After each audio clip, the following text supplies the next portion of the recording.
네, 반갑습니다. 강사를 소개할 때 박수와 환호성을 첨가하시면 자식들이 대성한다는 이야기가 있습니다. 네,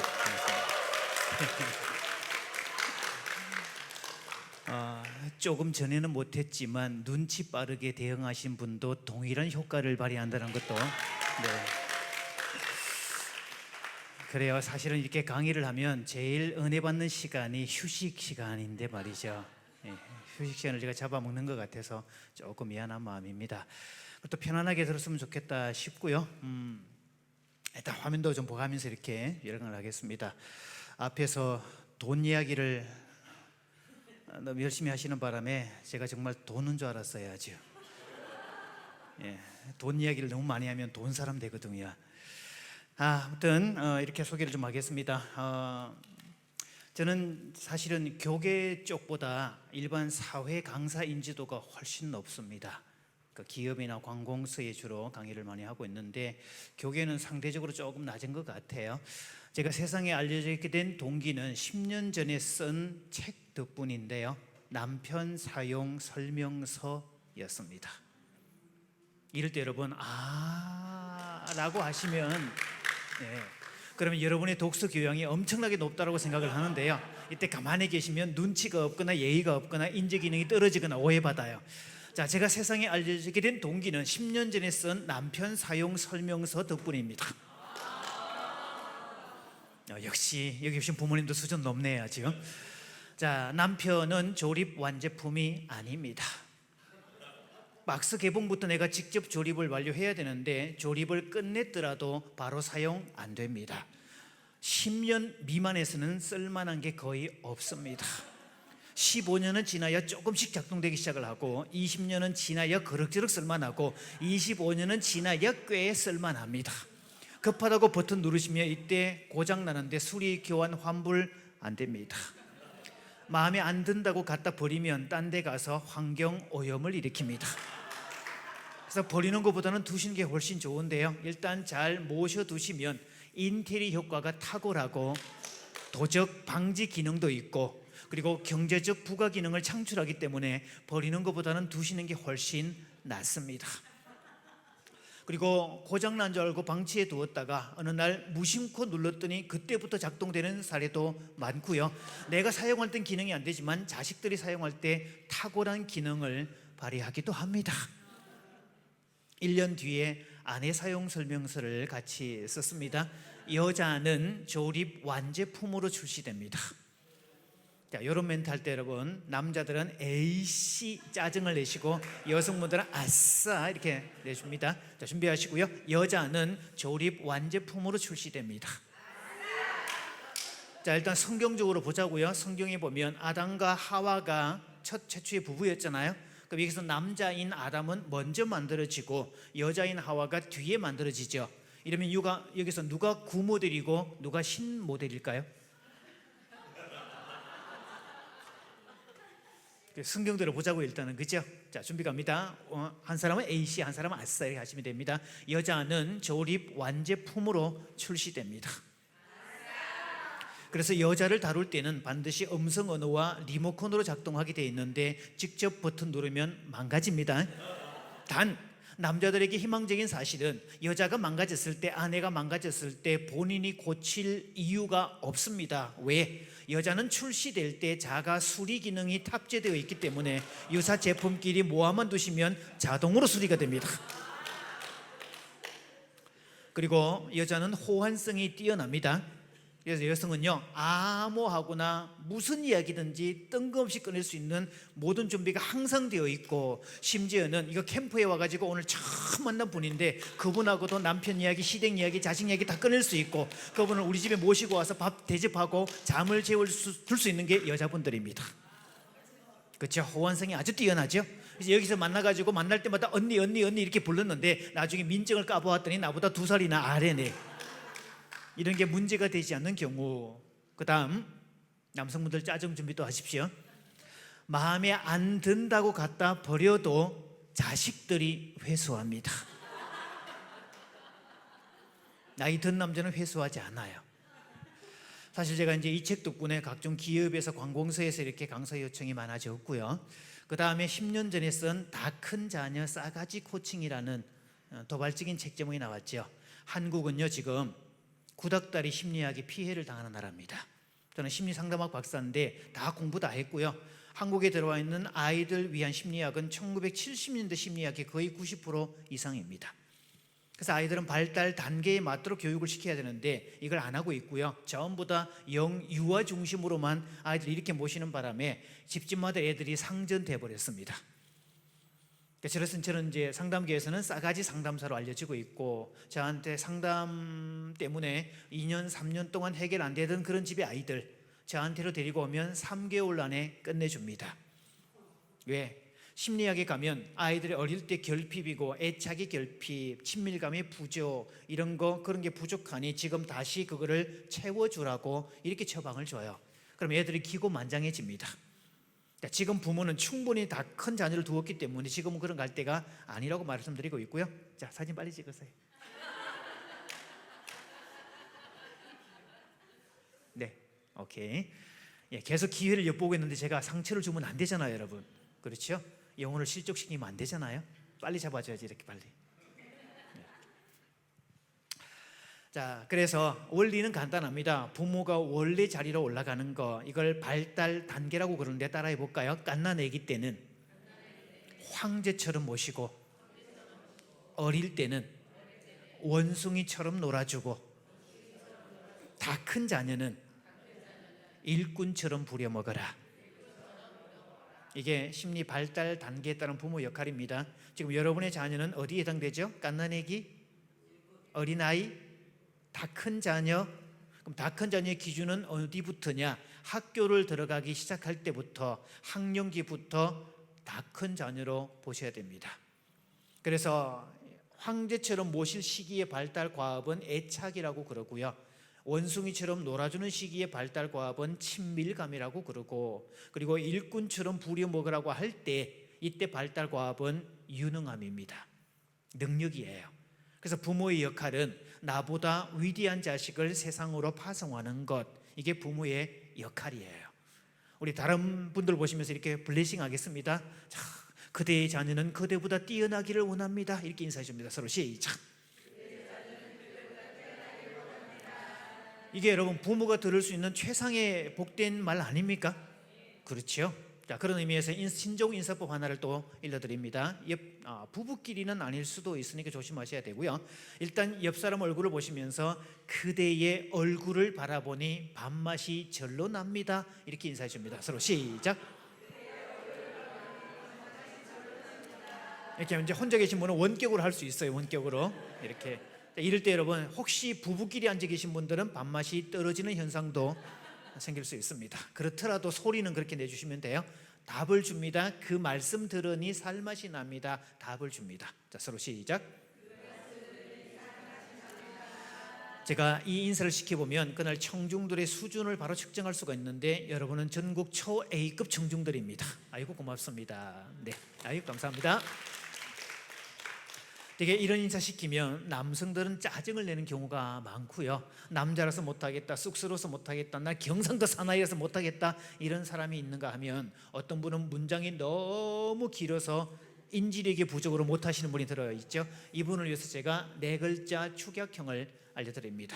그대의 얼굴을 바라보니 밥맛이 절로 납니다. 4글자로 싹 줄이면 우와 밥맛, 이렇게 됩니다. 제스처 있으겠어요. 손 내밀어 보시고요. 얼굴을 가렸다가 이렇게 펴면서 음을 약간 높여서 우와 밥맛 시작. 오케이. 그럼 그 말씀 들으니 살맛이 납니다. 이것도 4글자로 줄이면 이번에는 아싸 살맛, 이렇게 할 건데요. 자, 손 내밀어 보시고요. 주먹을 쥐고 뒤집고 당기면서 아싸 살맛. 감탄사는 2가지가 있습니다. 외부로 나가는 감탄사 우와라고 하고, 영어에서는 와우라고 하잖아요. 외부로 나가는 감탄사. 여러분 여기 오셨을 때 풍경 보고 감탄하셨나요? 어때요? 요즘 같은 초여름 때는 바깥에 나가면 넝쿨 장면이 얼마나 강렬하고 색깔 예뻐요. 보고 우리 뭐라고 하지요? 우와 또는 와라고 감탄하잖아요. 그래서 여러분 정신건강, 정서건강을 측정하는 3가지 수단이 있어요. 그 사람이 정신적으로 건강한가 아닌가를 측정하는 것, 첫째, 노래가 없는 사람들, 노래가 사라지는 사람들 정신적으로 병든 사람입니다. 놀이라는 말의 어원은 놀다에서 놀, 아이에서 애, 그래서 놀고 있는 아이 이런 뜻이고요. 그래서 노래 좋아하는 사람 치고 악한 사람 별로 없어요. 우울증 환자는 노래 안 부릅니다. 그리고 기분이 좋아지면 절로 뭐가 나오죠? 콧노래가 흘러나오잖아요. 이렇게, 그렇죠? 그래서 노래는 정서 건강을 측정하는 수단 중에 한 가지입니다. 다음 두 번째, 감탄사의 유무. 정서 건강이 좋은 사람은 외부를 향해서 감탄합니다. 그래서 여기 와서 여러분 쉬는 타임에 저 바깥에 간식을 저렇게 준비해 놓죠. 스태프들이 그럴 때도 그냥 가서 먹는 게 아니라 감탄해 주면서 먹을 때 스태프들이 훨씬 더 기뻐해요. 여러분이 우와 하고 감탄할 때 준비한 사람은 뭐라고 감탄할까요, 여러분? 그렇죠. 이거는요, 공부를 못해도 눈치가 빠르면 답할 수 있는 대답이었어요. 자, 그래서 감탄의 유무 이런 거. 근데 한국 사람들은 되게 상대적 박탈감에 의해서 불행하더라. 외적인 조건들은 충분히 행복하고 충분히 괜찮은데 정신적으로 가난해서 좀 불행을 느끼고 있는 경우인데요. 자, 능풀장님은 예쁠 때 건강한 사람은 뭐라고 한다고요? 우와 예쁘다, 색깔 강렬하고 진짜 초여름의 상큼함이지, 그렇게 감탄할 때 우울증 환자는요, 어따 더럽게 예쁘네 이렇게 얘기합니다. 꽃은 더럽게 예쁜 적 없습니다. 근데 본인의 마음이 병드니까 꽃도 더럽게 예쁜 것처럼 이걸 화려할수록, 남들이 행복할수록 본인의 불행이 더 크게 느껴지는 거, 상대적 박탈감에 의한 불행이라고 그래요. 그런 부분에서 여러분 기뻐할 소식을 하나 알려드립니다. 결혼 연차가 좀 되게 아이들이 좀 다 큰 자녀가 됐으니까 적어도 최소 10년 이상 다 넘으신 분들이죠. 결혼 연차가 10년, 20년 올라감에도 불구하고 외모와 몸매를 가장 잘 유지하는 특별한 민족이 대한민국 사람들입니다. 아싸할 타이밍을 놓치셨습니다. 장단을 맞춰볼게요. 자, 결혼 연차가 10년, 20년, 30년 넘어감에도 불구하고 외모와 몸매를 가장 잘 유지하는 특별한 나라가 대한민국입니다. 그런데 주관적 만족감은 가장 떨어지는 나라, 이런 게 한국 사회 모습이 될 수 있죠. 근데 감탄은 두 가지가 있다고 그랬잖아요. 바깥으로 나가는 감탄사를 우아라고 하고 속에서 나오는 감탄사를 아싸라고 해요. 그러면 창세기 맨 앞에 보면 하나님께서 세상을 창조하시고 보시기에 좋았더라라고 하셨잖아요. 그 감탄사는 우아였을까 아싸였을까? 이때 정답을 말씀하시면 자신의 유능함을 드러내시는 거고요. 오답을 말씀해 주시는 분은 강사에 대한 예의를 지키는 겁니다. 아무 대답도 안 하시는 분은 눈치 없거나 예의 없거나 인지기능 떨어지거나 오해받는다는 거. 그러면 하나님이 세상을 창조하시고 보시기에 좋았더라라고 말씀하셨잖아요. 그 감탄사는 우와 아싸 중에 어느 쪽? 그러면 하나님이 만드신 피조 세계를 바라보는 아담은 뭐라고 감탄하죠? 그렇지요. 온 세상을 다니면서 하나님 있고 진짜 예뻐요, 모양도 예쁘고요, 이 동물은 어쩜 이렇게 오밀조밀하게 만드셨어요, 그렇게 감탄할 때마다 하나님 뭐라고 하셨다고요? 그러면 우와라는 감탄사와 아싸라는 감탄사 중에 행복을 더 주는 감탄사는 어느 쪽일까요? 둘 다 행복을 주는 건 맞아요. 그런데 우와라는 감탄사보다 아싸라는 감탄사가 훨씬 더 큰 행복을 줍니다. 그래서 이것을 무대 위의 행복감이라고 그래요. 심리학에서는 자존감이라는 용어가 있잖아요. 한국을 망친 이론 중에 하나입니다. 이놈의 자존감 이론 때문에 아이들을 너무 존중한 나머지 아이들을 상전으로 만들어버렸고 부모들을 졸지에 천한 것들로 만들어버린 희한한 현상들. 지금은 자존감이라는 구닥다리 심리학 용어를 쓰지 않습니다. 최근에 부각되는 용어는 자기 효능감이라는 단어입니다. 그래서 자기 효능감은 무대 위 행복감이라고 그래요. 저기 무대는 아무나 못 올라갑니다. 노래를 잘하든 춤을 잘 추든 말을 잘하든 지위가 높든 뭔가 특별한 사람이 올라가지 노래도 못하는 사람이 올라가진 않아요. 공식 무대인데 노래를 못하는 사람이 올라가서 노래하면 우리 뭐라 그러죠? 내가 돈까지 주고 표까지 끊어서 들어갔는데 컴플레인 제기하지 않아요, 여러분? 이거 내가 이딴 거 보러 온 줄 알았냐? 물론 고음 불가를 외치는 사람들이 와서 웃기려고 그렇게 노래를 못 부르면 목적이 노래가 아니라 웃기는 데 있으니까 그건 당연한 이야기지만 저기서는 탁월성을 보여야 되죠. 그런데 무대 위에서 탁월한 퍼포먼스를 했을 때 청중은 뭐라고 감탄하고요? 당사자는요? 누가 더 행복하다고요? 이때 탁월한 퍼포먼스를 보고 청중이 우와라는 감탄사를 외칠 때 몸에서 분비되는 호르몬은 엔돌핀, 들어봤죠? 행복 호르몬. 그런데 무대 위에서 노래 부르는 사람이 끝마쳤을 때 각종 박수 갈채를 받을 때 느끼는 그때 분비되는 호르몬은 다이돌핀이라고 그러고요. 놀랄 준비하십시오. 엔돌핀보다 자그마치 4,000배나 강력하더라. 그래서 자식을 키울 때는 어린 갓난 아기 때 안아줘야 되고 어릴 때 놀아줘야 되고 애착과 친밀감을 형성할 때 자존감을 형성해 주는 게 맞고요. 다 큰 자녀는 유능한 존재가 되어서 아이가 세상이라는 무대에 올라서서 자기가 유능함을 발휘할 수 있도록 만들어주는 게 부모 역할입니다. 자존감만 만들어주는 게 아니에요. 자기 효능감을 만들어 주셔야 돼요. 자, 그런 의미에서 제가 이걸 하나 갖고 왔잖아요. 보통 이럴 때 센스 있는 분들은 우아라고 감탄도 보내줍니다. 자, 이 악기는 다루지 못하는 사람한테는 효용이 없어요. 딱 보니까 지금 이게 오신 분들 중에 한때 유명한 교회 오빠였던 분들 많죠. 딱 기타 보니까 교회 오빠 생각나지 않아요? 그래서 옛날에 기타만 잡으면 누구나 연주한다는 유명한 곡 있었죠. 왜? 사랑의 로망스 이렇게 치는 거 있잖아요. 왜?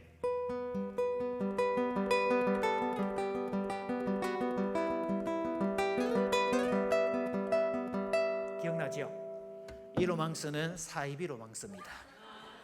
엉터리 로망스예요. 이 곡은요 1965년 금지된 장난의 OST였고 스페인의 민요를 바탕으로 만들어진, 그래서 E 마이너에서 출발을 하고 중간에 가면 E 메이저로 갔다가 샵이 4개 붙어서 다시 E 마이너에서 엔딩을 합니다.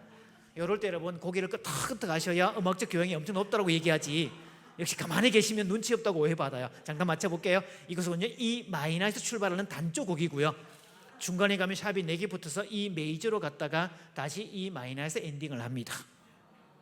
4분의 3박자니까 강, 약 들어가야 되죠. 그럼 마디 첫 마디마다 베이스가 들어가야 됩니다. 이렇게 들어가줘야 돼요. 그런데 오빠야 버전은 이게 없어요.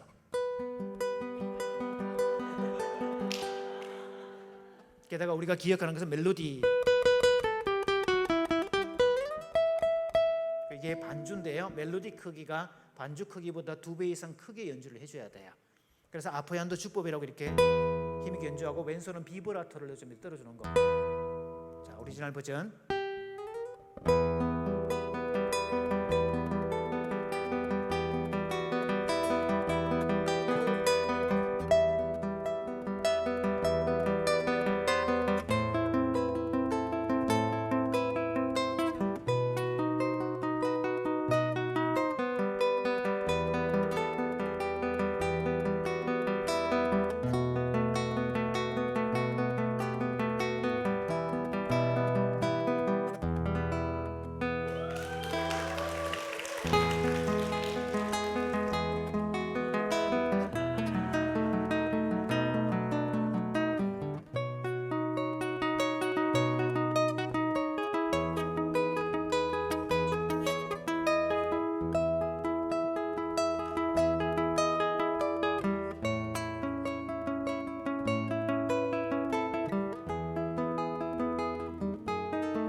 남들이 박수와 환호성을 보낼 때 휘파람까지 보내시는 분의 자식은 더 빨리 성공한다는 이야기도 있어요.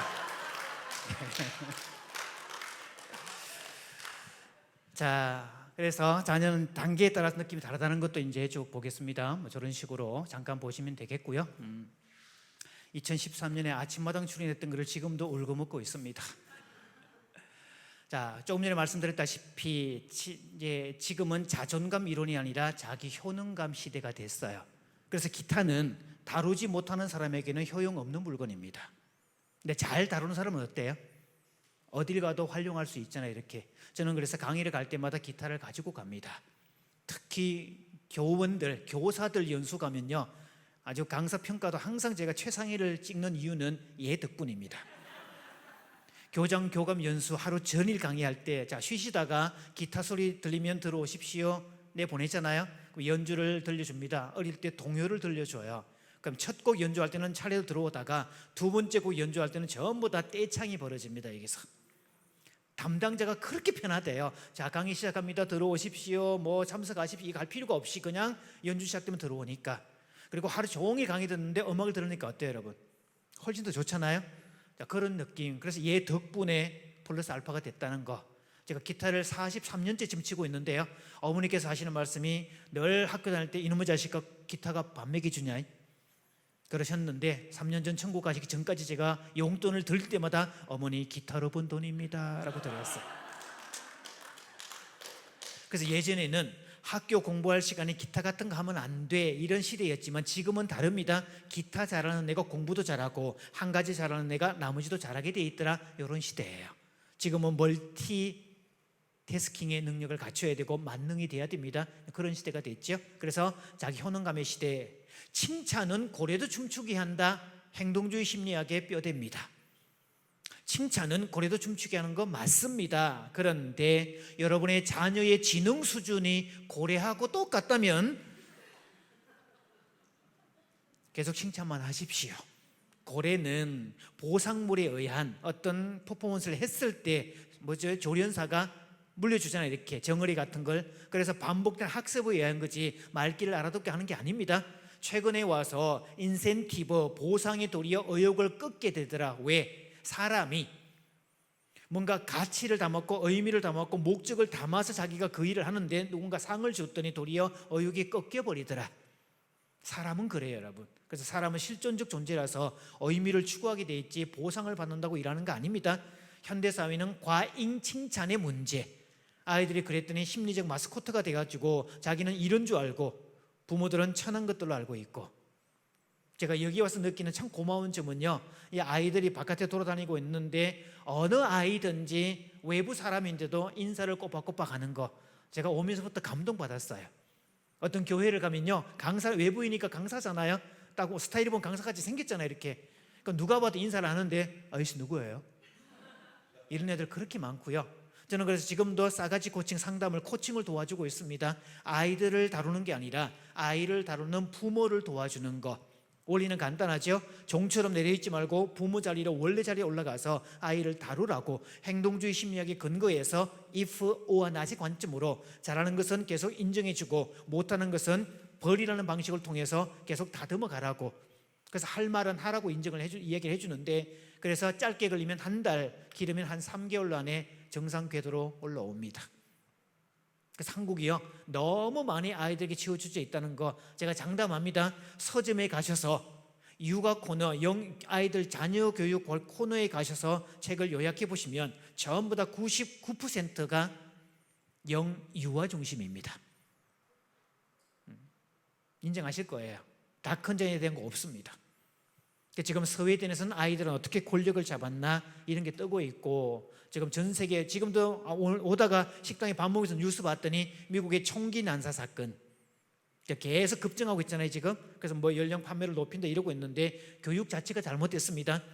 아이는 총명하게 키워야 되죠. 이렇게 축복합니다. 여러분의 자녀가 총명하기를 바랍니다. 총명이라는 한자는 두 가지 한자예요. 총과 명인데, 명은 밝을 명자, 보는 걸 잘하는 걸 명이라 그러고, 총은 귀 밝을 총자. 저 친구는 참 총기가 있어. 무슨 말이에요? 말귀를 알아듣고 하나를 가르치면 열을 알아듣고. 그래서 교육은 기본이 듣는 거고 총기 있게 키우는 게 교육의 기본입니다.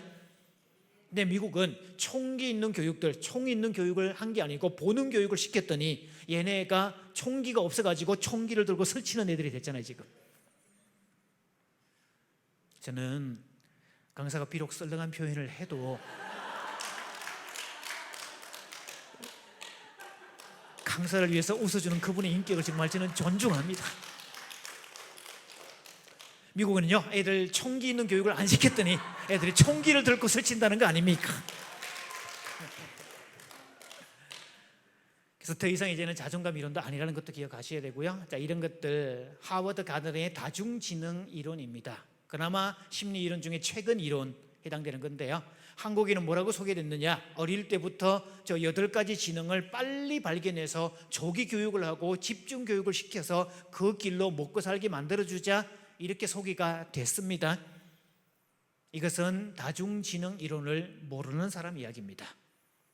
다중지론의 핵심, 저 사람은 첨 8가지에서 한 가지 더 더해서 영성지능, 이걸 종교성이라고 그럽니다. 신앙을 가진 쪽은 기본적으로 가지고 있는 거고, 신앙이 아니더라도 삶의 의미를 추구하는 것, 이것을 말하고 있는 건데요.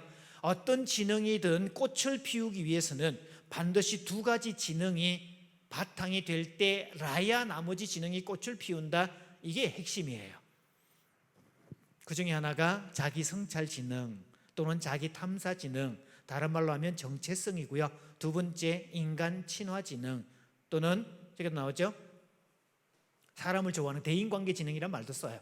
어쨌든 사람을 좋아하고 자기가 누군지 알고 자기를 좋아하는, 사람을 좋아하는 거, AI가 대변되는 미래 사회를 갈수록 그렇더라. 그래서 여러분이 자녀를 키울 때 이 친구가 자기가 누군지 명확하게 알고 그리고 사람을 존중할 줄 안다면, 글쎄요, 외부인이 왔을 때 기본적으로 저렇게 정중하게 인사를 할 줄 아는 정도의 자녀라면 뭐 이미 잘 키우신 거라고 저는 확신합니다. 그렇죠? 괜찮죠? 맞죠? 그 다음에 이런 것들, 중2병은 정상일까요? 저기 네모 항목 한번 보십시오, 여러분. 이게 불안을 조장하는 통계의 오류입니다. 이렇게 쭉 보시면 뭐 자신이 최고라고 생각한다, 뭐 그 외에 어른에게 반항한다, 충동적이다, 감정 조절이 안 된다, 쭉 나오잖아요. 위 항목에서 3개 이상 해당되면 중2병이래요. 그런데 저 항목 속에 나오는 저것들은 청소년기 발달 단계의 지극히 보편적 특성입니다. 그래서 멀쩡하던 사람도 저렇게 들이대면요, 우리의 중2병이네 단정 지을 수밖에 없고, 여러분도 지금 갑자기 암세포 검사하면 저를 비롯해서 전부 다 암 환자 맞습니다. 그렇죠? 그런 거에 통계의 오류, 저렇게 나오죠. 자, 그러면 한국 부모들이 가장 많이 하는 거, 사춘기에 대한 면죄부 부여하는 거. 애가 싸가지 없게 굴어도 사춘기니까, 제 반항기니까 천만의 말씀요, 그건 사춘기가 아니라 싸가지 없는 겁니다. 사춘기에는 발달 과업이라는 게 있어요. 사춘기를 통해서 아이는 자신의 소명과 사명을 발견하게 됩니다. 여러분이 자녀를 이게 보낸 이유 중에 한 가지도 바로 저 소명과 사명에 따른 거 아닙니까? 맞죠? 어릴 때부터 이걸 빨리 발견했다, 이것만큼 행복한 일이 없어요. 사춘기는 인생을 거쳐가는 과정에서 지극히 정상적인 과정이고, 모든 사람은 사춘기 거쳐야 됩니다. 저희 집 큰놈 아들 딸딸인데, 큰아이가 중학교 2학년 때 엄마한테 대들다가 저한테 현장봉으로 걸렸어요. 너 좀 따라와 이 새끼야. 그냥 앉혀놓고 너 왜 그러냐? 왜 그랬더니 저 사춘기인데요. 하도 제가 가짜내서 사춘기가 나도 알아 이 새끼야. 그냥 그러면 이게 사춘기라고 써봐, 연습장에다가. 한글로 적게 한자로 써. 한자로. 한자 모른대요. 찾아 쓰나, 뭐 컴퓨터는 폼으로 했냐, 찾아 쓰나. 그래서 써놨더라고요. 생각사자의 봄춘자. 그럼 뭐예요, 여러분? 봄을 생각하는 시기라는 뜻이죠. 그럼 보세요, 여러분. 어릴 때 사고 칠 뻔했어요. 제가 1년에 사고 치는 때가 없는데 1년에 딱 2번 있어요. 언젠가 봤더니 청중의 외모 수준이 과도하게 출중할 때 이런 위험들이 이게 발생을. 웃는 거 건강에 좋지만 비웃는 건 상당히 해롭습니다. 사춘기란 이런 개념이에요. 자, 어릴 때 아이의 특성과 성격이나 이런 거 봤을 때, 어릴 때 부모가 본 재능으로 볼 때 애가 이 길로 보내면 좋겠어. 그래서 어릴 때 이렇게 보내왔어요. 그런데 지가 머리가 굵어지더니 어느 순간부터 자꾸 이쪽으로 가겠대. 부모가 자꾸 일로 가라고 밀어요. 애는 이쪽으로 가겠대. 나 이쪽으로 안 간다고, 나 일로 가겠다고. 이걸 반항이란 말을 써요. 부모가 설정해 놓은 길로 안 가고 지가 딴 길로 가겠다고. 그런데 요즘에 무식한 부모 없습니다. 아이가 어느 시점에 딱 서더니 이렇게 계속 안 가고 방향을 틀어서 일로 가겠대. 그럼 부모는요, 너 글로 갈 거야? 알았어. 그럼 방향을 이렇게 틀어서 전폭적 지원을 해줍니다. 생각해 보세요, 여러분. 오늘 같은 휴일날 이렇게 좋은 초여름에 자식을 위해서 여기 와서 지금 시간을 보내고 있는 여러분들이라면 보통의 부모들보다 훨씬 더 괜찮은 분들이지, 안 그래요? 우리 옆에 있는 분 보시면서 이렇게 인사해 줍니다. 나만 괜찮은 줄 알았더니 그쪽도 만만찮네요. 이렇게 서로 보시면서.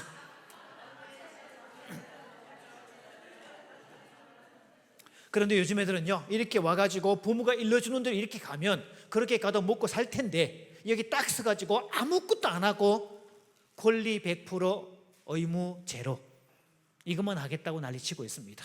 이게 한국의 주소입니다. 그래서 얘네가요, 좀 더 크면 아무것도 못하는 존재가 됩니다. 왜? 학교는 인생을 준비하는 시간인데 준비하는 기간에 준비한 게 없어요. 그랬더니 어른 되었을 때 써먹을 수 있는 게 하나도 없습니다. 이 문제 심각합니다. 지금 청년 세대 10명 중에 1명 무기력에 빠진 아이들, 한국의 문제, 중독 문제와 폭력 문제, 이거는 겉으로 드러난 문제잖아요. 빙산에 드러난 일각, 진짜 큰 문제, 무기력 문제. 여러분의 자녀는 해당 안 될 겁니다. 자, 세상 아이들 무기력 3종 세트에 해당되는 아이들, 눈빛이 벌써 알까? 무기력 3종 세트. 안 해요, 못 해요, 싫어요. 무슨 얘기를 해도 안 해요, 못 해요, 싫어요. 이렇게 되는 거. 한국 아이들 참 불쌍한 게 없습니다. 기타 치는 거 보면 기타 치는 게 좀 좋지? 너도 한번 해봐. 그럴까요? 이렇게 나와야 되는데 이걸 자발성과 호기심. 애들 이런 거 줘도 몰라요, 싫어요, 못해요. 그래서 교육의 맹점이 가장 인간에게 있어서 평생을 사는 동안에 자발성과 호기심을 가진 사람은 나이가 아무리 많아도 청춘입니다. 그리고 자발성과 호기심이 합해지면 공부를 할 때 부모들이 그토록 원하는 거, 자기 주도 학습, 핵심이 자발성과 호기심이에요. 그러려면 적절하게 질문을 던지고 생각하게 만들고 이렇게 가야 되는데 한국은 질문이 없는 나라입니다. 제가 싸가지 코칭 책 내고 난 다음에 부모들이 상담을 오는데요, 제가 심리학자로서 이게 딜레마에 빠진 적이 있었습니다. 심리학은 사회과학이기 때문에 인과론이 맞아 떨어져야 돼요. 원인과 결과가 맞아 떨어져야 되죠. 이 이론에 의하면 문제 R은 없다, 문제 부모가 있을 뿐이지, 이런 논리가 성립이 돼요. 그래서 문제 부모 아래에서 문제 자식이 나와야 되는데, 저를 찾아오는 부모들을 아무리 뜯어봐도 문제 부모가 아니에요. 도대체 애들 왜 저럴까? 그러면서 학교 제도의 어떤 기원들, 제도화된 교육의 출발, 시작, 고대로부터 학교 과목들, 전 세계의 모든 커리큘럼들 다 조사하고 학교 방식 다 조사하고, 그래서 얻은 결론은 뭐냐? 대한민국은 교육이 없는 나라입니다. 사육이 있는 나라입니다. 집단 사육장에 집어넣고 요즘엔 급식까지 줘요. 그래서 그 많은 시간을 학교에서 보내는데도 불구하고 만족도가 가장 떨어지는 나라. 그리고 한국의 교육 단계는 지금도 4가지 방식밖에 안 씁니다. 교육의 수준 가운데 가장 하위인 방식, 여러분이 학교 다닐 때 배웠던 그 방식을 지금도 그대로 쓰고 있는데, 제가 한국의 교육 방식 4단계 일러드릴게요. 여러분이 비트를 주셔야 돼요. 제가 랩으로 표현할 테니까. 자, 박수 주세요, 여러분. 4가지. 자, 하나, 둘, 셋.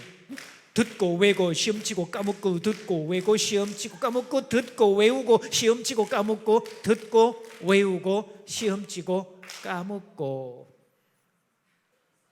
그래서 대학을 졸업해도 머리에 남는 게 하나도 없는, 아까 김난순 소장님 강의하셨잖아요. 이렇게 한국의 스카이대 출신들인데 들어왔을 때 시켜보면 아무것도 못하더라고. 왜? 듣고 외우고 시험치고 까먹었으니까.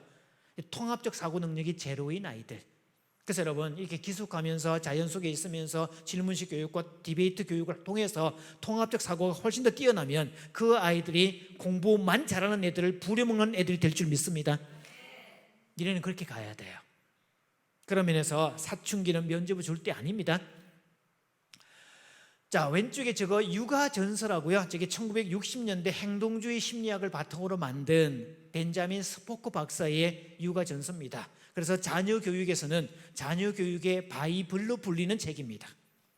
그러니까 저 당시 미국에서는, 미국 가정에는 웬만한 책 3권은 기본적으로 꽂혀 있는데, 하나는 성경, 하나는 마가렛 미첼의 바람과 함께 사라지다라는 소설, 그리고 스포크 박사의 육아전서, 이게 중산층 가정의 기본 책이다, 이렇게 말할 정도까지. 옛날에 들은 것 중에 이런 거 기억나실 거예요. 아이들을, 저 사람들이 뭐라고 얘기했는가 하면, 당신의 자녀를 맡기만 주십시오, 원하는 자녀로 만들어 드리겠습니다. 똑똑한 자녀 얼마든지, 아니면 지혜로운 자녀 얼마든지, 아니면 주도적인 자녀 얼마든지, 이렇게 다 만들어 드리겠습니다. 이렇게 호언장담했던 친구들이었어요. 행동주의 심리학, 보상과 벌을 통해서 강화시키겠다, 이 뜻인데요. 저렇게 해서 그때 어떤 얘기 있었는가 하면 아이들 어릴 때부터 자율성을 기르고 독립성을 기르자 해서 엄마가 수유를 하고 있다가 시간을 잽니다. 20분 됐네. 그러면 젖꼭지를 확 빼버립니다. 그리고 시간 딱 애가 울고 보채도 너 좀 더 기다려. 시간 아직 20분 남았거든. 그리고 시간 땡 되면 그때 물려주고, 그리고 시간 재다가 때만 빼버리고, 잠잘 때 엄마 옆에 두지 않고 갓난아기 때부터 따로 요람에다 담아서 2층으로 올려 보내고, 이렇게 하는 육아법.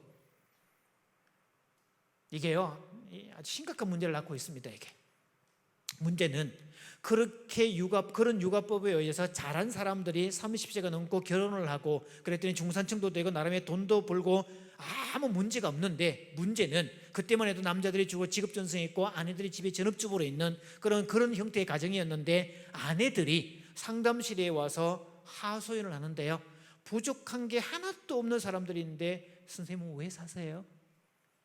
선생님 인생 재미있어요? 저는 왜 낙이 없을까요?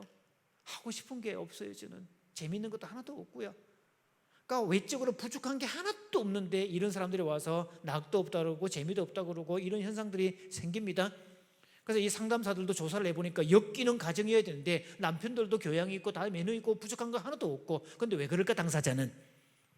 그래서 역추적을 해서 들어가 보았더니 저 사람의 교육 방식에 의해서 교육받은 세대가 어른이 되었더니 그런 현상이 생기더라.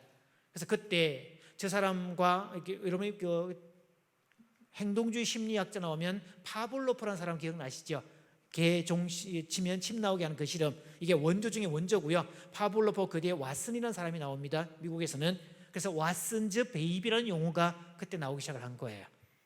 상담실마다 그런 환자들이 자꾸 와서 선생님 낙이 없어요, 재미도 없어요, 무슨 재미를 샀어요, 그런 얘기를 자꾸 하니까 자기들끼리 포럼을 열면서 우리 지금 상담실에 이런 환자 급증했더라, 너희도 그랬나? 그래? 왜 그렇지? 그러면서 포럼을 열면서 얻은 결론이 그거였습니다. 저 양육부에 의해서 그렇게 성장한 아이들이 어른이 됐을 때 행복감을 느끼지 못하더라. 즉 갓난아기 때 애착을 형성해야 될 시기에 기본 애착이 박탈당했더니 아이들이 체념 모드로 가고 낙이 없다는 거예요. 이걸 철회라고 그럽니다. 그런 부분에서 갓난아기 때 아이들을 대하는 것은 한국 부모들이 최고입니다. 그리고 여러분은 이미 아이들에게 그런 양육을 충분히 제공했습니다. 또 나는 부족했는데 한탄하지 않아야 될 이유는 1930년대 도널드 위니캇이라는 영국의 소아정신과 의사가, 소아정신과니까 자기 병원에 소아신경증을 앓는 애들이 상담을 오죠. 이렇게. 근데 애가 혼자 오나요? 어린애가? 누가 데리고 와요? 100% 엄마가 데리고 오죠. 그래서 이 사람은 엄마와 아이의 쌍을 연구한 겁니다. 아이들이 신경증에 이르게 하는 그런 엄마는 어떤 엄마일까 조사를 했더니 그런 엄마는 퍼펙트 마들, 번역하면 뭐죠? 요즘은 한국 엄마라고 번역합니다. 그러면 어떤 엄마가 좋은 엄마냐? 그럼 대안을 제시해봐라. 그랬더니 이 사람이 제시한 용어는 good enough mother. 그래서 한국어로 번역할 때는 충분히 좋은 엄마라고 번역을 하는데요, 무슨 느낌인지 잘 안 올 거예요. 그래서 한국의 유명한 심리학자 한 분 중에 이병준 씨라는 분께서 아주 쉬운 말로 번역을 했는데 그냥 그런 엄마입니다. 자, 우리 다른 분들 보시면서, 특히 엄마들 특히 보시면서 이렇게 인사해 줍니다. 그냥 생겨 먹은 대로 사세요. 게다가 기억하십시오 여러분, 아이들을 키울 때 수용과 거절의 비율 몇 % 수용하고 몇 % 거절하면 아이의 자존감에 문제가 생기지 않게 되는, 어떨까요 여러분? 몇 대 몇? 수용과 거절의 비율 50대 50? 자, 50대 50파 하나 나왔고요. 자, 또 수용과 거절의 비율 7대 3? 뭐가 7이에요? 수용이 7, 거절이 7. 저런 분을 눈치의 달인이라고 그럽니다. 왜냐하면 수용이 7인데 강사가 물을 리가 없을 거잖아요, 그죠? 맞습니다. 수용을 3으로 하고 거절을 7로 해도 아이들은 아무 문제 없습니다. 단 거절을 할 때 거절에 대한 이유를 설명해 주면 아이는 그로 대한 문제가 없어요. 또 아이들 어릴 때 말귀를 못 알아듣는 어린애한테도 안 되면 안 되는 이유를 우리가 알고 있는 과학적 상식을 동원해서 설명을 해줘야 돼요. 아이는 물론 인지적으로 해석하지 않습니다. 그런데 그렇게 말하는 분위기를 통해서 아이들은 깨달아요. 그래서 너무 많은 거 해주려고 하지 마십시오. 너무 많은 거 해주면요, 생명체는 죽습니다. 저희 집에 다육이 관리자는 저입니다. 제 아내가 관리하기 시작하면 다 죽습니다. 아침마다 친절하게 막 아침마다 가서 콱 뿌려주면 한 달만 지나면 싹 다 죽습니다. 저희 집 다육이 물주기 원칙, 그냥 물 주는 거 아예 하지 않습니다. 그냥 냅두었다가 비 오는 날 그냥 한 바퀴 비 흠뻑 맞히고 물 다 빠지면 그냥 갖다 놓습니다. 다육이는 좀 게으른 사람이 키울 수 있는 식물이에요. 너무 부지런하면 다 죽입니다. 그래서 아이는 사랑을 과잉 공급하며 애를 도로 죽이는, 이걸 사랑이라는 이름의 학대라고 그럽니다. 그럼 보십시오 여러분, 애가 부모가 거절을 70을 하고 30분만 수용해 줬더니 애가 자꾸, 그런데 그런 부모라도 부모를 꾸어 삶는 애가 있어요. 이런 아이들을 협상의 달인이라고 그럽니다. 그리고 그 아이는 사막에 내놓아도 살아올 줄 아는 괜찮은 아이입니다. 알죠? 그리고 가끔씩 애들 상처받았다고 얘기하는 거, 그러면 거절을 계속하면 이게 상처받지 않습니까? 그거는 상처가 아니라 좌절감, 안타까움, 아쉬움, 짜증남, 화가 남, 억울함, 그냥 감정의 노멀 범위에 있는 지극히 일상 범위의 감정이고, 이런 것들을 사는 동안에 경험을 해야 아이는 심리적 내성을 경험하지, 한 번도 집에서 이런 걸 경험 안 한 아이는 나중에 어른 되어 세상에 나갔을 때 그런 환경에 맞닥뜨리면 죽어버립니다. 그래서 좋은 엄마가 되려고 애쓰는 것보다 확실한 엄마 되려고 하는 것, 좋은 부모 되려고 하는 것보다 확실하게 대해주는 부모 되는 게 가장 좋습니다. 자, 팔짱 끼세요 여러분. 팔짱 딱 끼고요, 턱을 딱 쉽게 들고 이렇게 얘기해 줍니다. 그래, 이게 네 애비다. 왜? 자, 엄마들은 뭐라고 하시면 되고요? 아까 스마트폰에만 애비다가 있는 게 아니에요.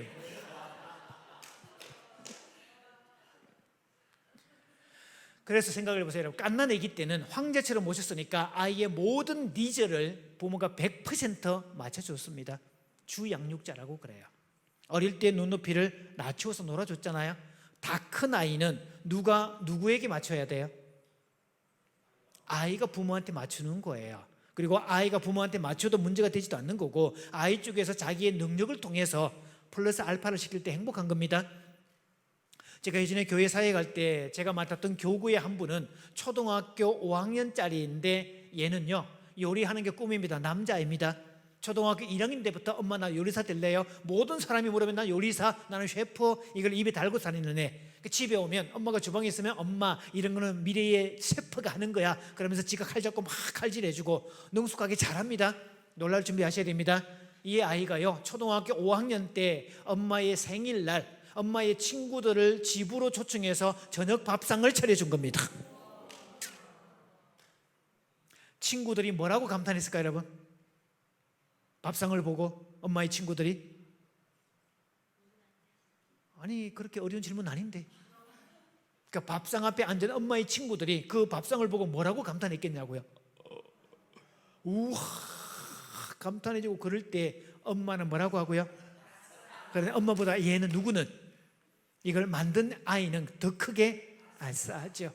자, 드디어 맛있게 밥 잘 먹고 온 엄마들이 감탄하고 있을 때 아이가 어깨 힘을 딱 쥐고 그럽니다. 올해는 제가 한식으로 준비를 했고요, 내년 이맘때는 제가 양식으로 준비를 하겠습니다.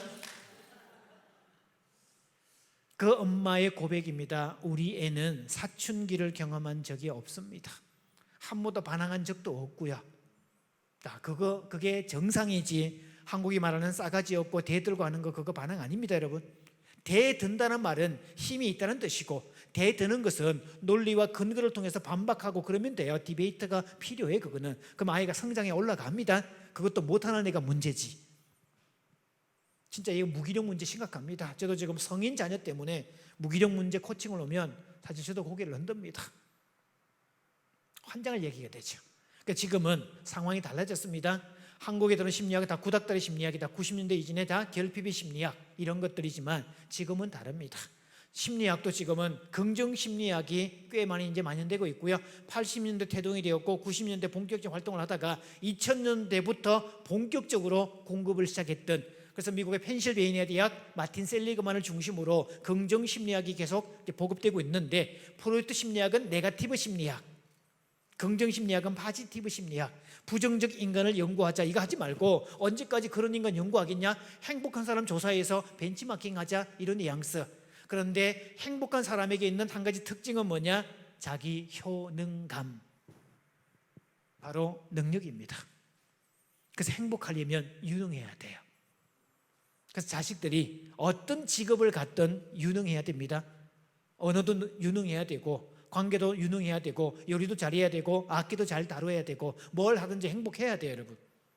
저는 선교사들을 위한 그런 단체, 선교사들 많이 만나고 있고 지원 사역을 많이 갑니다. 선교사들, 사역자들이 정서적으로 탈진되어 있어요. 그래서 이분들에게 가서 기타 연주 들려주고, 아무것도 하지 말라고, 불 다 꺼놓고 들어 누워놓고, 자, 어릴 때 동요 불러봅시다, 아무나 노래 부르시고요, 그러니까 제가 반주 다 도와드리겠습니다. 그럼 동요하고 클래식 기타니까 반주 도와드리고 한 2시간 노래 부르잖아요. 그러면 다들 눈물 범벅이 돼 있고요.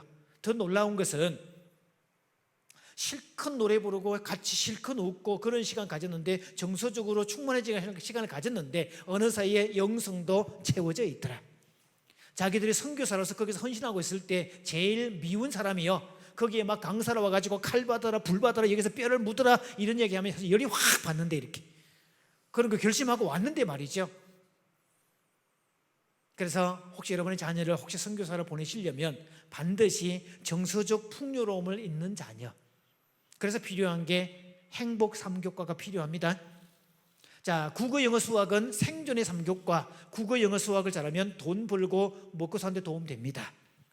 근데 어른 되신 분들, 어른 돼 보니까 또 은퇴하신 분들, 주위에 은퇴하신 분들 보세요, 여러분. 그분들에게 국어, 영어, 수학이 그렇게 도움 되던가요?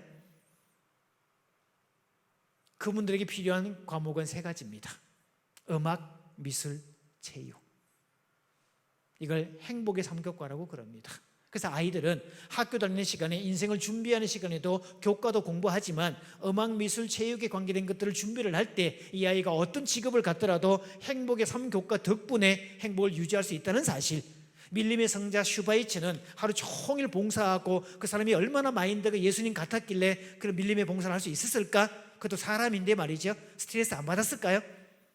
그런데 슈바이츠는 숙소로 들어오면 바이올린 주자였고 오르겐 주자였잖아요. 바이올린을 1시간씩 켜면서 스트레스를 풀었다는 겁니다. 그래서 사역을 하고 이런 일을 하는 사람일수록 정서적으로 충만해지는 역할을 할 수 있도록 이렇게 한 거고요. 그래서 제가 일부러 한 곡이라도 들려드리려고 기타를 갖고 온 거예요. 저는 여러분이 되게 기뻐하는 표정을 지을 줄 알았습니다. 자, 이게 지금 제가 실제로 카카오 코칭을 하고 있는 실제 사례입니다. 지금도 제 폰에는 이런 것들 오고 있고, 어젯밤에도 오늘 아침에도 답을 주고 왔습니다. 엄마를 향해서 18을 날리는 애들 많습니다. 상상이 안 되죠, 여러분? 혼자서 야이 이렇게 아니라 대놓고 야이 이렇게 말하는 애들. 그 애들이요, 부모가 무식하냐? 아니고요. 부모가 지질하게 가난하냐? 아니고요. 옛날 말하는 역기능이냐? 아닙니다. 그럼에도 불구하고 애들은 더 이상 손 쓸 수 없는 상태까지 가 있어요. 이미 왕이 되었고 폭군이 되었고 상전이 되어버렸고, 그래서 문제가 심각한 자녀가 되어버렸죠. 부모가 너무 약해요.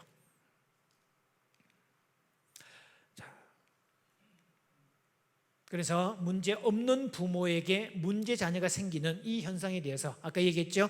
문제 부모에게 문제 자식 나온다. 패러다임이 되려면, 그러면 좋은 부모를 만들면 좋은 자식 나온다. 이게 맞죠. 근데 여러분 살아보니까 나쁜 부모인데 좋은 자식이 나오는 케이스 있던가요? 없던가요? 있어요. 이거는 행동주의나 정신분석 심리학으로 설명을 못합니다. 실존주의 심리학에서 설명할 수 있어요. 왜? 사람은 의미를 선택하는 존재더라.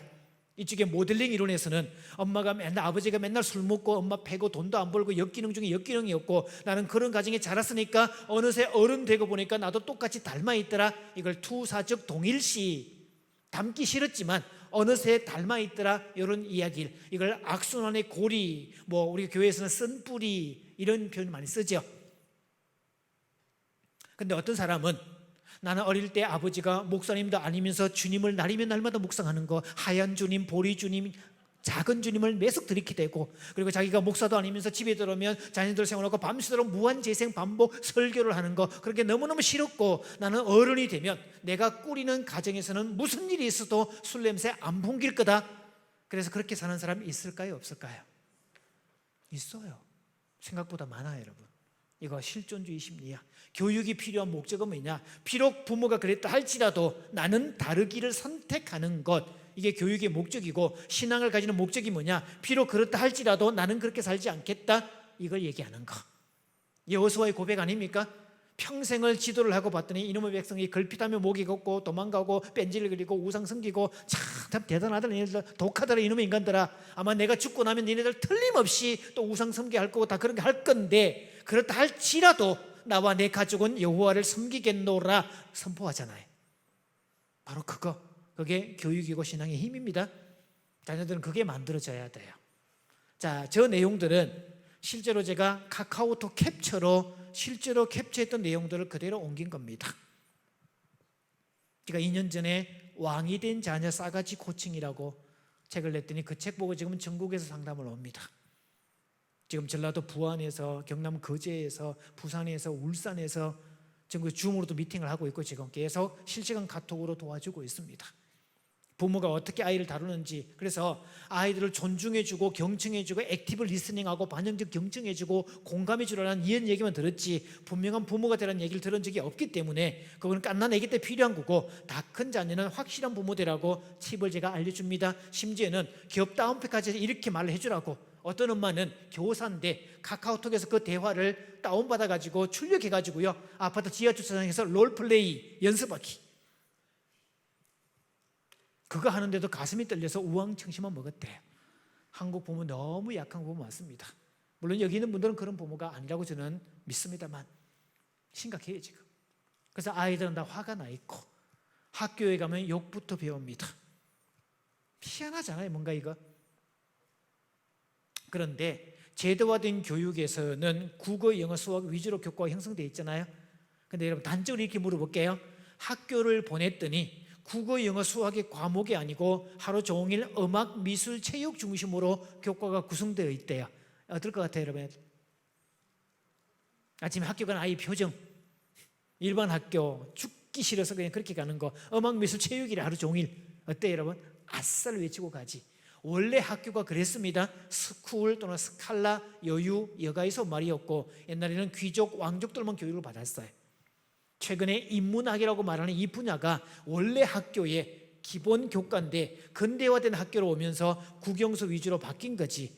그리고 교육은 교육시키는 주체의 목적에 따라옵니다. 나라가 요구하는 기능하는 인간을 만들 뿐이지 제도화된 교육은 행복하게 만드는 교육 시키지 않습니다. 그래서 부모들 정신 차려야 돼, 챙겨야 됩니다. 학교를 보낸다고 해서 그 아이가 행복하냐? 천만의 말씀이요. 학교를 보낸다고 신앙이 형성되느냐? 천만의 말씀. 학교는 기능 교육이라서 먹고 사는 데만 도움이 될 뿐이지 나머지에는 도움되지 않습니다. 그리고 자녀 교육은 부모에게 있다는 사실. 제가 책을 쓰면서 부모 독립선언문을 만들어 봤어요. 3일 독립선언문을 응용해서 그래서 쭉 만들어 봤습니다. 첫 문장이 이렇게 시작되잖아요, 그렇죠? 자, 우리는 이제 우리가 자녀들의 아버지와 어머니인과 동시에 교육의 주체임을 명백히 선언하노라. 공약 3장 오른쪽에 하나, 우리는 오늘 우리의 이 거사는 그동안 자식의 노예로 살아온 것에 대한 반성이요 본래 부모의 자리를 되찾겠다는 것이니 이상하게 말하거나 놀라지 말라.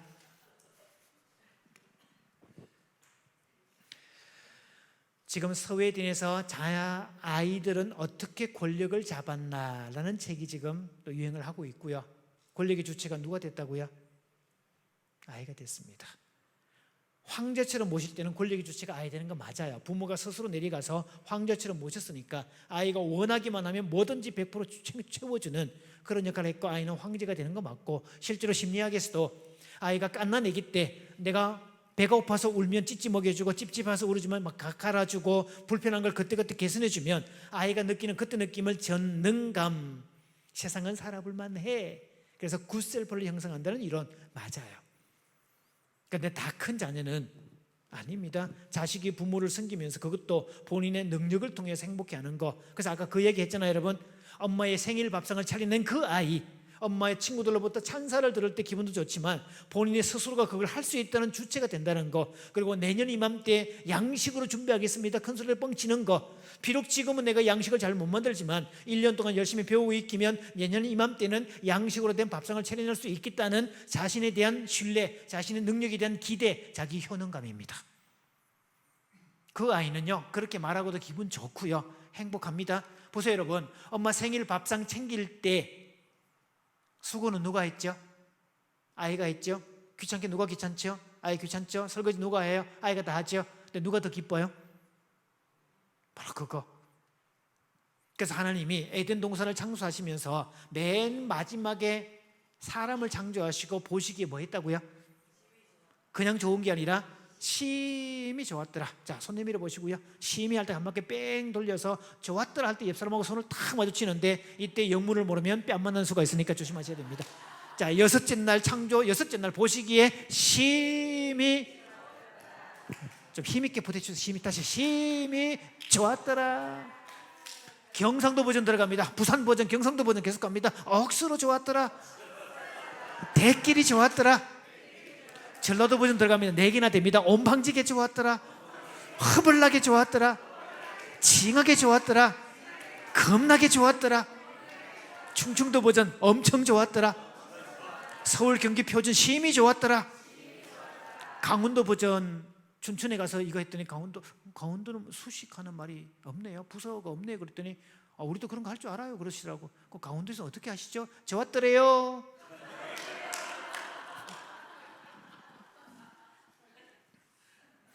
여기서 보십시오, 여러분. 에덴 동산 유토피아, 완벽한 장소죠. 그런데 에덴 동산이 하나님 편에 플러스 1 되는 거 있나요? 하나도 없어요, 여러분. 에덴 동산의 모든 것을 누리는 주체는 인간이에요. 그래서 아담과 하와가 에덴 동산을 거리면서 과일을 따먹고 뛰어놀고 수영도 하고 멱도 감고 이름도 붙이고 막 이 피조 세계를 다니면서 그렇게 즐거워하고 행복해 할 때 그걸 바라보시는 하나님이 어땠다고요? 보시기에 그냥 좋은 게 아니라 심히 좋았다. 여러분이 혹시 지인들을 우리 집에 초청한, 집들이 한다고 지인들을 초청한 호스트라고 생각을 해보세요. 아침부터 음식 준비를 쫙 하는데 컨디션이 얼마나 좋은지, 그날 내가 의도하는 대로 음식이 딱딱 만들어지고 내가 시식을 해봐도 맛이 기가 막히게 맛있을 때 그때 뭐라고 감탄하죠? 우와라고 해요? 아니면 아싸라고 해요? 그때 우와를 외치는 사람은 자뻑 바이러스에 감염되었다라고 그래요.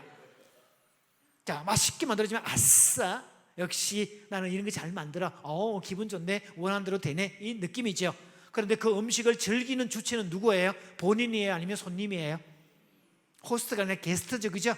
근데 이 손님들 와서 뭐라고 감탄하고 먹어야지? 이 사람들은 밥상에 우와 세상에 진수성찬이네, 뭐 상다리 부르지게 생겼네, 비주얼 좋고 냄새도 좋고, 와 이게 전문가 뺨치는 수준이네, 언제 이런 거 다 배웠냐, 식당 차려도 대박 나겠다 진짜, 와 멋있다. 그리고 밥을 먹기 시작하면서 뭐라고 하죠? 기가 막히는 맛이네 진짜, 야 한 그릇 더 줘, 이게 더 갖다 줘. 그렇게 호들갑 떨어주고 감탄해 줄 때 주인은 뭐라고 한다고요? 이렇게 감탄하고 먹는 사람은 더 주고 싶고, 손님으로 왔음에도 불구하고 아무런 표현도 없이 그냥 먹기만 하는 현상을 전문 심리학 용어로는 처먹는다라고 얘기합니다. 먹는 건 똑같은데 어떤 사람은 드시는 건데 어떤 사람은 속칭 처먹는 거. 감탄의 유머예요. 그래서 행복하기를 원한다면 감탄의 귀재가 되십시오. 실제로 부모의 감탄사를 듣는 아이들은 자기 내적인 아싸를 외치는, 이게 내재적 감탄사가 생겨나서 자신감을 가진 아이가 되고요. 뭔가를 했음에도 불구하고 부모의 감탄사가 없으면 애는 어깨가 축 처집니다. 그래서 부모가 건강한 자아상을 가져야 될 이유도 거기에 있는 거죠. 부모의 독립이 우선이고요. 그래서 자연계의 동물들의 원리를 잘 보십시오. 어릴 때는 부모가 사냥해서 먹이를 구해와서 구해온 사냥감을 찢어서 소화하기 좋도록 먹여주죠. 이렇게 어때요? 근데 이 새끼가 장성하고 나면, 그래서 고양이과 동물들은 작은 쥐라든지 작은 토끼라든지 이런 거 잡아오면 산채로 잡아와서 새끼들에게 던져주고, 그럼 새끼들 치면 놀라서 도망갔다가 또 따라가서 잡고 던져도 보고 또 잡아오고, 이런 거 하면서 근육을 키우고 감각도 키우고, 그래서 나중에 어느 정도 레벨이 되면 독립되는 시험을 통과하잖아요. 사냥에 동참시키고 드디어 능력이 있다고 판단되면 분리 독립을 시킵니다. 이 자연계의 기본 원칙인데 동물계의 가장 고등 동물이라는 인간만이 이 짓을 안 합니다. 자, 단적으로 물어볼게요, 여러분. 딸들 초등 고학년 되면 성징 다 발달되지 않아요? 어때요? 생리하죠. 그럼 자연계에서 새끼로 태어난 동물이, 짐승이 생리를 시작을 했다? 새끼예요, 아니면 성체예요? 성체예요. 중고등학교 되는 그 아이들 시집 장가 보내면 새끼 낳습니다. 우리가 생물학적으로 이미 완벽한 성인인데 사회적으로 18살, 19살 이렇게 만들어서 인생 준비 기간이라고 설정해 놓은 거지, 실제로는 사실은 이거 충분히 어른입니다. 그런 부분에서 아이들의 능력이 되고 똑똑한 부모들은요, 학교 6년 동안 중고등학교 정말 뼈 빠지게 그럴 필요 없어요, 여러분. 그거 빨리 정리해서 끝내버리고 그 사이에 다른 경험 많이 쌓는 게 훨씬 더 유익하고, 그때 국영수 위주 말고 음악미술 체육관계대 그 능력을 키울수록 이 아이는 효용성이 커집니다.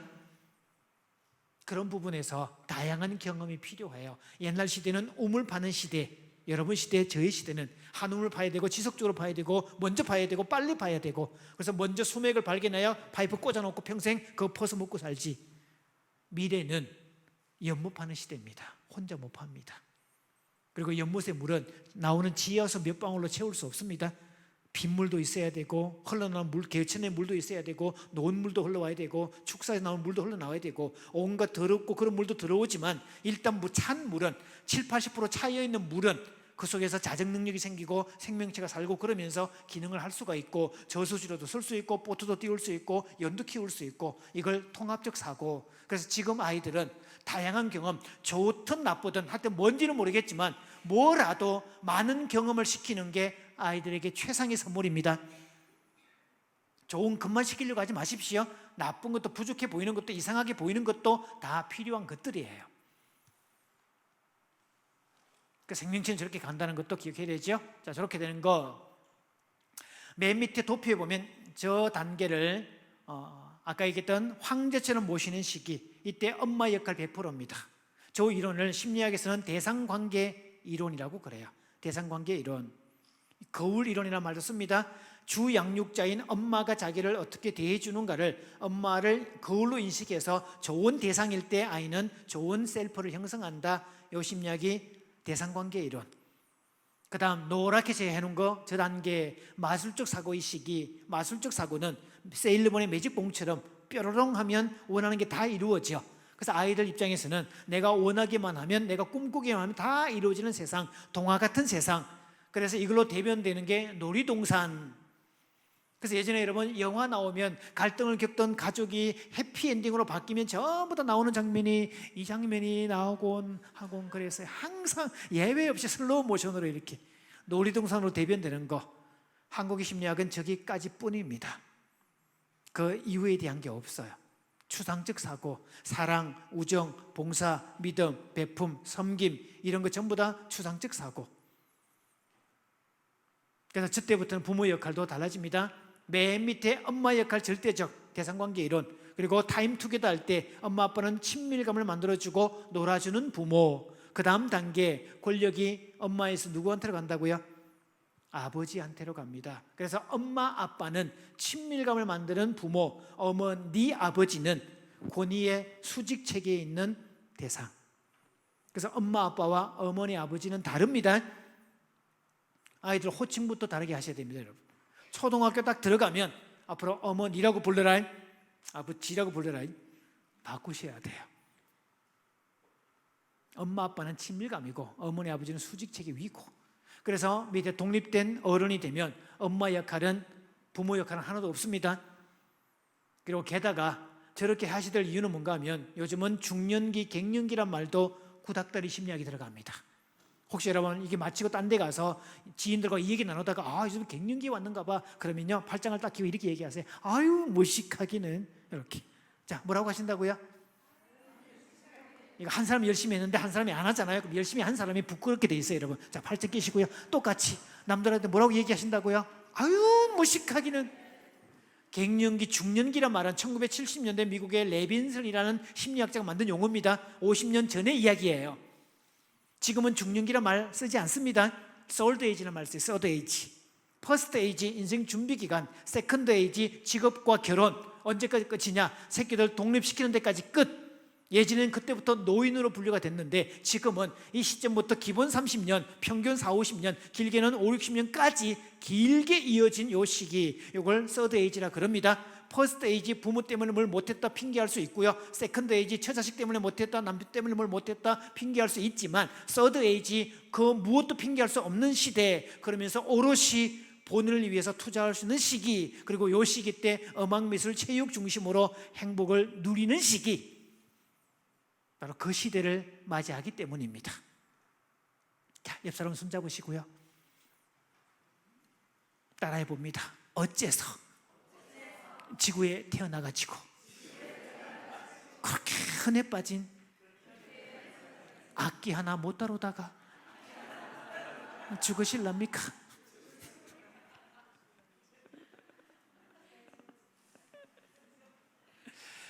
자, 모든 심리학자는 발달 단계를 주장을 합니다. 아마 여러분 상식으로 다 알고 있는 내용들이에요. 맨 위에 있는 저것은 아브라함 메슬로라는 학자의 욕구 단계설이죠. 이렇게 쭉 보시면 맨 밑에 생리적 욕구, 안전에 대한 욕구, 소속감의 욕구, 자존의 욕구, 자아실현의 욕구인데 그 밑에 왼쪽에 보면 소속감까지가 필요에 의한 것, 즉 생존에 관한 부분들, 기본적인 생존. 그 위에는 아까는 추상적 사고로 올라가는 그런 부분을 말합니다. 요거는 에릭슨이 말했던 8가지 질문들, 갓난아기 때부터 시작해서 계속 올라가는 그런 단계들, 이렇게 들어가죠. 그 다음 오른쪽에 있는 거 윌리엄 글라스라는 현실치료의 심리학자 만든 거 욕구 5가지가 있더라. 사람은 욕구 단계설 기본적인 게 채워지고 나면 올라가고 싶더라. 이런 거 있잖아요. 그래서 이렇게 서 있으면 뭐 하고 싶고, 앉고 싶고, 앉아 있으면 눕고 싶고, 누워 있으면 자고 싶고, 뭐 이런 거 있잖아요. 똑같은 거. 그래서 심리학적 욕구도 마찬가지더라. 점점 더 올라가더라. 이런 얘기가 있어요. 그 사람은 밥만으로 살 수 있는 존재가 아닙니다. 자, 여기 보시면요, 지구의 역사에서 20세기 이전까지, 그러니까 르네상스 이전까지는 무지의 시대였습니다. 한국은 조선시대까지 일부 귀족층들 빼놓고는 무식한 시대였어요. 실제로 절대 가난이었고, 중세도 그래서 유럽의 중세 역사를 다크 에이지라는 말을 썼잖아요. 저 시기, 그래서 무지가 있고 샤머니즘이 있고 그리고 불안과 두려움의 노예가 되는 저 시대가 지구의 오랜 역사에서 아주 긴 역사를 차지해왔던, 그래서 지식과 학교나 이런 건 전부 다 일부층의 소유물로 됐었던 그런 시대였죠. 그러다가 근대화된 학교가 만들어지면서 전 국민에게 교육의 기회가 제공되기는 했는데 그 교육의 패러다임은 형이하학입니다. 여기서 형이하학이란 말은 저 밑에 정의를 보시면요, 형체를 갖추고 있는 사물에 대한 학문. 그래서 형이하학의 대표적인 학문은 과학입니다. 그리고 학교에서 배우는 모든 학문 체계는 과학적 패러다임에 바탕을 둡니다. 인과론, 원인과 결과 이렇게 나와요. 그러니 문제 부모 아래 문제 자식 나오는데 이게 맞아 떨어져야 되죠. 그럼 보세요 여러분, 문제 부모가 아닌데 형편없는 아이들이 나오는 케이스 설명할 수가 없어요. 그래서 문제 부모가 아닌데 형편없는 자식이 나왔다면 문제 부모의 전적인 문제라고 말할 수 없잖아요. 그래서 요즘은 문제 부모한테 문제 자식 나온다는 이 이론은 개연성이 10% 미만입니다. 그래서 부모는 그 일에 대해서 전적으로 책임지지 않아도 돼요. 부모만의 잘못이 아닙니다. 1970년대는 맞았지만 지금은 그런 때가 아니죠. 그러면 학교에서 저걸 배우는데 그 위에 보세요. 인생교육, 인성교육, 저게 형이상학인데 형이상학은 존재의 실체, 궁극적인 원리를 감각이 아닌 순수한 사고를 통해 알려고 하는, 그래서 메타피직스, 메타라는 말은 너머에 있다는 뜻이죠. 여러분이 이 학교를 선택하시면서 아이들을 신앙 위주로 교육을 시키겠다는 말은 형이 하학 중심의 세속 학문에 애를 맡기지 않고 형이 상학을 다루는 종교의 영역, 신앙의 영역을 통해서 밸런스를 맞추겠다는 그런 의지였잖아요. 그런 의미에서 옆 사람 보고 한 번 더 인사해 줍니다. 아까 그 인사, 나만 괜찮은 줄 알았더니 그쪽도 꽤 만만치 않네요. 인사해 줍니다.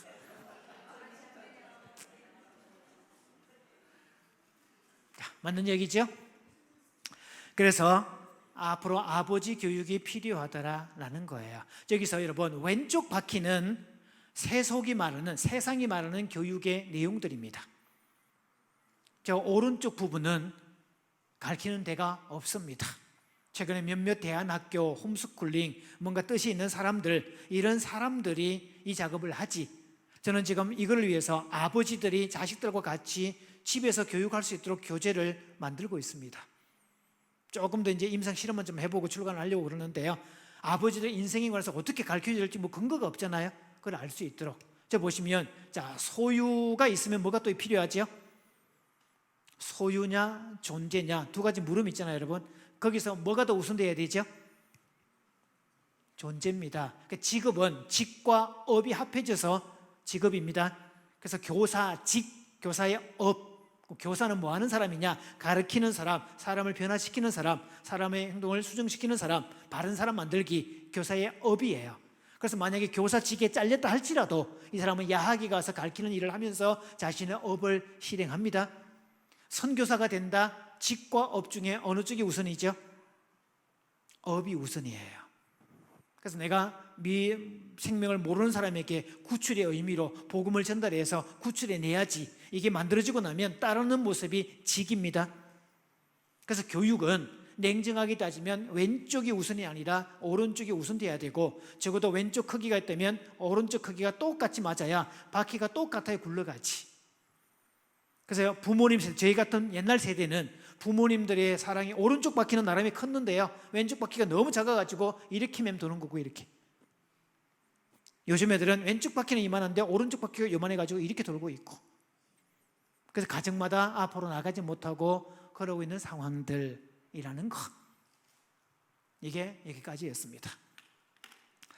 자, 그래서 아이들의 신앙 교육을 시키는 것은 바로 업에 해당되는 거, 오른쪽 바퀴에 해당되는 내용들이 되는 거고요. 형이 상학에 해당되는 요소이기 때문에 이 부분이 정립된 아이는 직이 틀어져도 업에 관계된 다른 일을 할 수 있습니다. 설령 만약에 선교사로 부름을 받았다고 할 때 그 일을 통해서 열심히 준비하고 있는데 그 길이 막혔다, 그러면 다른 일을 통해서 이 업을 유지할 수 있습니다. 그래서 가는 선교사가 되든지 아니면 본인은 선교사가 되든지.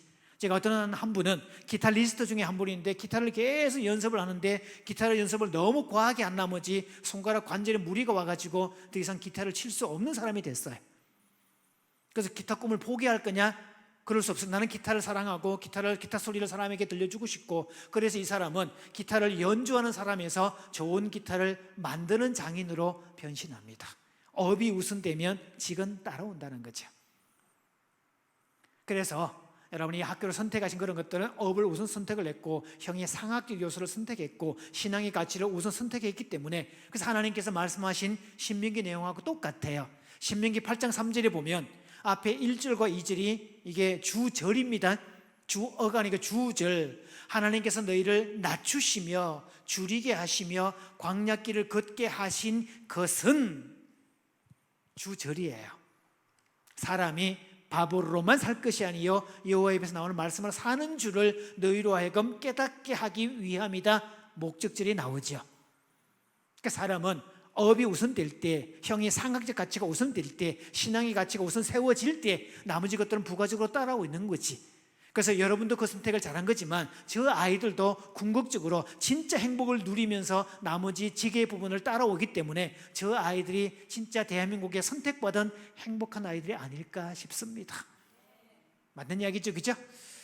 자, 그래서 여러분, 강사의 유능한 조건은 조금 일찍 맞춰주어서 여러분의 휴식 시간을 길러준다는 걸 알고 있기 때문에 일단 여기까지 저는 진행을 하려고 그러고요. 왜냐하면 제 시간은 원래 예정된 시간이 4시 10분까지였어요. 앞에 강사님이 늦게 시작했으니까 늦게 시작하고 그래도 괜찮다고 말씀을 하셨는데, 또 강사가 유능하면 최대한 집약적으로 강의하고 휴식 타임을 줄 수 있잖아요, 여러분. 자, 그 외에 필요한 거는 저도 개인적으로 파란 리본 TV라고 유튜브를 만들고 있습니다. 저기에 자녀에 대한 내용들을 계속 올리고 있어요. 그렇게 오셔서 봐주시면 감사하겠습니다.